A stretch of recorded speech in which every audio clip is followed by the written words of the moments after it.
ബഹുമാനപ്പെട്ട MP ഉസ്താദിൻ്റെ പ്രസംഗം ചിന്തിപ്പിക്കുന്ന എല്ലാ വിഷയമാണ്. എങ്കിലും എനിക്കൊരു ഈ വേദിയായതുകൊണ്ട് കേൾക്കുന്നതാണ്. ബഹുമാനപ്പെട്ട ഉസ്താദിനോട് എനിക്ക് ചോദിക്കാനുള്ളത്, ഇപ്പോൾ ഒരുപാട് നമ്മളുടെ കുട്ടികൾ +1 +2 പഠിക്കുന്ന പല കുട്ടികളും ഇപ്പോൾ ഓണാഘോഷ പരിപാടി ആഘോഷിക്കുന്നു. അത് ഇസ്ലാമികമാണോ എന്ന് എനിക്ക് പോലും തോന്നിയിട്ടുണ്ട്. അത്രയും ബേജാറിലാണ് ആൾക്കാർ കഴിയുന്നത്. ഒരുപാട് ആൾക്കാരാണ് അതിന് റെസ്പെക്ട് കൊടുക്കുന്നത്. അത് എന്തുകൊണ്ടാണ് ഉസ്താദ്? അതിനെ പറ്റിയിട്ട് നമ്മൾക്കൊന്നും അതിനെ അനിസ്ലാമികമായി മാറ്റാൻ കഴിയില്ല എന്നാണ് എനിക്ക് ഉസ്താദിനോട് ചോദിക്കുന്നത്.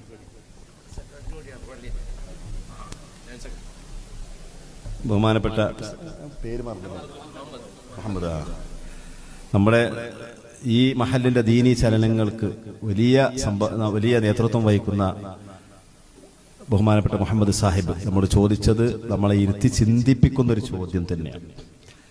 അതായത് ഈ ഓണാഘോഷം അത് ഗവൺമെന്റ് അതിനെ വളരെയധികം പ്രൊമോട്ട് ചെയ്യുന്ന ഒരു ആഘോഷമായിട്ട് മാറിയിട്ടുണ്ട്. നമ്മുടെ സ്കൂളിൽ അത് നിർബന്ധമായിട്ട് നടപ്പിലാക്കുന്ന ഒരു അവസ്ഥ ഇപ്പൊ നടന്നുകൊണ്ടിരിക്കുകയാണ്. ഒഴിഞ്ഞു മാറാൻ പറ്റാത്ത വിധത്തിലുള്ള കാര്യങ്ങൾ. അപ്പൊ ഈ ഓണാഘോഷം എന്ന് പറയുമ്പോൾ നമുക്ക് അതിന്റെ ഗവൺമെന്റിന്റെ നടപടിയും കാര്യങ്ങളൊക്കെ അവിടെ നിൽക്കട്ടെ, നമുക്ക് അതിന്റെ മതപരമായ വീക്ഷണം മാത്രം പറയാം. ഓണാഘോഷം എന്നുള്ളത് ഒരു ഹൈന്ദവ ആഘോഷമാണ്. അതിന്റെ മിത്തുകളും അതിന്റെ പിറകിലുള്ള ഐതിഹ്യങ്ങളും ചരിത്രങ്ങളും ഒക്കെ ആ നിലക്കാണ് ഉള്ളത്. അതോടൊപ്പം തന്നെ അത് കാർഷികമായി കൃഷി വൃത്തിയുടെ ഒരു പ്രത്യേക ഘട്ടത്തിലായിരിക്കും അത് ആഘോഷിക്കുന്നത് എന്നൊക്കെ കാർഷിക ആഘോഷം എന്ന് പറയും. അങ്ങനെയാണ് അതിനെ ജമ ചെയ്യുന്നത്. ഓണാഘോഷം കാർഷികാഘോഷമാണോ ഹൈന്ദവാഘോഷമാണോ എന്നുള്ള തർക്കത്തിൽ ഒരു പ്രസക്തിയില്ല. രണ്ടും ആണ് എന്നാണ് എന്റെ മറുപടി. കാർഷികമായി നെല്ല് അതിന്റെ വിളവെടുക്കുന്ന സമയത്തോ മറ്റോ അല്ലെങ്കിൽ നെൽകൃഷി ആരംഭിക്കുന്ന സമയത്തോ മറ്റോ ഒക്കെ ആയിട്ടാണ് ചിങ്ങമാസത്തിലാണ് അത് ആഘോഷിക്കുന്നത് എന്ന നിലക്ക് അത് കാർഷികവുമാണ്. ഹൈന്ദവരുടെ ഐതിഹ്യങ്ങളും മിത്തുകളുമായി ബന്ധപ്പെട്ടതാണ് എന്ന നിലക്ക് അത് ഹൈന്ദവവുമാണ്. അപ്പൊ അയ്യാദുൽ കുഫാറിന്റെ പരിധിയിലാണ് ഇത് ഉൾപ്പെടുക.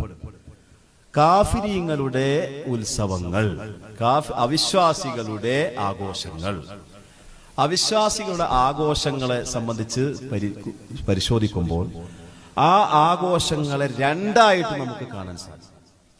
രണ്ട് തരത്തിലുണ്ട്. ഒന്ന്, ആ ആഘോഷങ്ങള് ഒരു മുസ്ലിം ആ ആഘോഷത്തിൽ പങ്കെടുത്താൽ അവൻ ആ ഒരു മതം നമ്മുടെ ദീന് വിട്ടിട്ട് മറ്റേ ദീനിലേക്ക് പോയി എന്ന നിലയിലുള്ള ചില പ്രത്യേക അടയാളങ്ങളൊക്കെ, വേഷങ്ങൾ, ഇപ്പൊ പൊട്ട് ധരിക്കുക, പൂനൂല് ധരിക്കുക, വേഷഭൂഷാദികളോടുകൂടി അവരുടെ ക്ഷേത്രത്തിൽ പോയി നിൽക്കുക, അതേപോലെ അവരുടെ ഒരു രുദ്രാക്ഷമാല, അതായത് ഇതൊരു മറ്റേ മതക്കാരനാണ് എന്ന് താറുഫ് കൊണ്ട് അല്ലെങ്കിൽ ആ നിലയിൽ ആളുകളുടെ ഇടയിൽ അറിയപ്പെട്ട അടയാളങ്ങളെ കൊണ്ട് അയാൾ അതിൽ പങ്കെടുക്കുകയാണെങ്കിൽ ആളങ്ങട്ട് മുർത്തദ്ദായി പോയി, ആൾ ഇസ്ലാം തന്നെ ഔട്ടായി പോയി.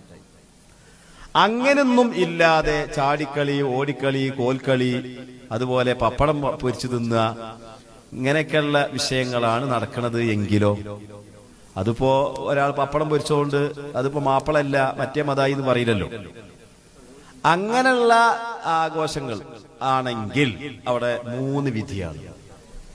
ഞാൻ പറയുന്നത് നിങ്ങൾ നന്നായി മനസ്സിലാക്കണം. ഇവിടെ നല്ല നല്ല തഹ്ഖീഖുൽ ആലിമീങ്ങളും കൂടി ഇരിക്കുന്ന സദസ്സാണ്. അപ്പോ മുസ്ലിമീങ്ങളുടെ മതചിഹ്നങ്ങൾ ധരിച്ചും ആ വേഷങ്ങളും ആ നിലയിലുള്ള പ്രവർത്തനങ്ങളും ചെയ്ത് മതം തന്നെ അവൻ ഉപേക്ഷിച്ചു എന്ന വിധത്തിലാണ് അതിൽ പങ്കെടുക്കുന്നത് എങ്കിൽ ആള് മുർത്തദ്ദാവും. അവന്റെ വിശ്വാസം എന്ത് എന്നുള്ളതല്ല അവിടെ നോട്ടം. ആ പ്രവൃത്തി കൊണ്ട് തന്നെ ആള് ഇസ്ലാമിൽ നിന്ന് പുറത്തു പോകും. അല്ലാത്ത ആഘോഷ പരിപാടികൾ, ഓട്ടം തുള്ളല്, ചാട്ടം തുള്ളല്, കോൽക്കളി, കബഡി, അതുപോലെ പിന്നെ സദ്യ, ഓണസദ്യയൊക്കെ ഉണ്ടാക്കി അങ്ങനെയൊക്കെ ആ രൂപത്തിലാണെങ്കിലോ, അല്ലെങ്കിൽ ഇങ്ങനെ സാരിയൊക്കെ ചുറ്റിയിട്ട് പെണ്ണുങ്ങളൊക്കെ ഇറങ്ങുക, ഒരു പ്രത്യേക ഒരേ യൂണിഫോമിൽ സാരി ധരിക്കുക, ഇങ്ങനെയൊക്കെയാണെങ്കിൽ അതുകൊണ്ട് ഇപ്പൊ മതം മാറി എന്ന് പറയും. മതം മാറ്റം എന്നുള്ള ആ ഒരു ലക്ഷണമൊന്നും അതിലില്ല എങ്കിൽ അവിടെ 3 വിധിയാണ്. അവിശ്വാസികളുടെ ആഘോഷങ്ങൾ കുഫ്ർ എന്ന ഇത് അവിശ്വാസികളുടെ ആഘോഷത്തെ, അവിശ്വാസത്തിന്റെ ആഘോഷത്തിൽ എനിക്ക് പങ്കെടുക്കണം എന്ന ആ നിലയിലാണ് അതിൽ കൂടുന്നത് എങ്കിൽ ആള് കാഫിറായി. പിന്നെ അവർക്ക് സ്വർഗത്തിന്റെ പരിമളം കിട്ടൂല. ദുനിയാവുന്ന ചിലപ്പോ കയ്യടി കിട്ടും, സ്വർഗത്തിന്റെ പരിമളം കിട്ടൂല. അതേ സമയത്ത് അവരുടെ കുഫറിന്റെ ആഘോഷം എന്ന നിലയിലൊന്നും ഞാൻ കൂടൂല. പിന്നെ അവരൊക്കെ നമ്മളെ നാട്ടിൽ, നമ്മളെ ബഹുസ്വര സമൂഹത്തിൽ അവരൊക്കെ ഇങ്ങനെ ആഘോഷിക്കുമ്പോ ഞാനായിട്ട് ഇങ്ങനെ ഉറങ്ങിക്കണ്ടല്ലോ, എന്നാ ഞാനും ഒന്നാണ് ആഘോഷിക്കുക എന്ന നിലയില് അവരെ പോലെ ഞാനും അവരെ പോലെ അവർക്ക് സമാനമായിട്ട് ഞാനും ആഘോഷിക്കുകയാണ് എന്നാണ് ചിന്തിക്കുന്നത് എങ്കിൽ അത് ഹറാമാണ്. അല ഖസ്ദി തശ്ബീഹ് ഹറാമാണ്. അതൊന്നും അവന്റെ മനസ്സിലില്ല. അതായത് നമ്മളിങ്ങനെ അങ്ങനെ കുറെ വായക്കൊല തൂക്കി കിടക്കുന്നുണ്ട് ഓണവുമായി ബന്ധപ്പെട്ട്.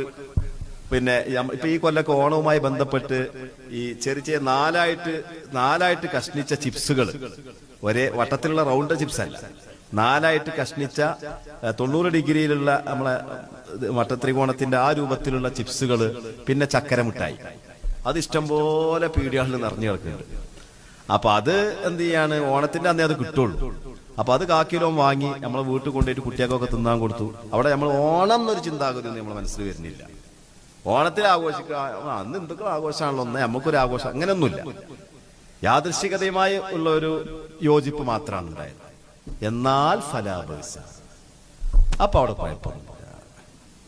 അങ്ങനെയാണെങ്കിൽ തെറ്റില്ല. അങ്ങനെയാണെങ്കിൽ പറഞ്ഞാൽ അങ്ങനെയല്ലല്ലോ, ഓണങ്ങട്ട് ആഘോഷിക്കല്ലേ. ആഘോഷിച്ചിപ്പോ മൗലായ ചൊല്ലിക്കാണ്ടാണ് ഓണം ആഘോഷിക്കുന്നത്. മൗലായ പാടുന്നതേ മൗലായ സ്വല്ലി വസൽ. ഓണത്തപ്പൻ ഇങ്ങനെ പൂക്കൾ വെച്ചിട്ട് വട്ടത്തിൽ ഇങ്ങനെ പെണ്ണുങ്ങൾ ഒപ്പന കളിച്ചാണ് മൗലായ ചൊല്ലിയിട്ട് ഓണം ആഘോഷിക്കുക. എവിടേക്കെത്തി?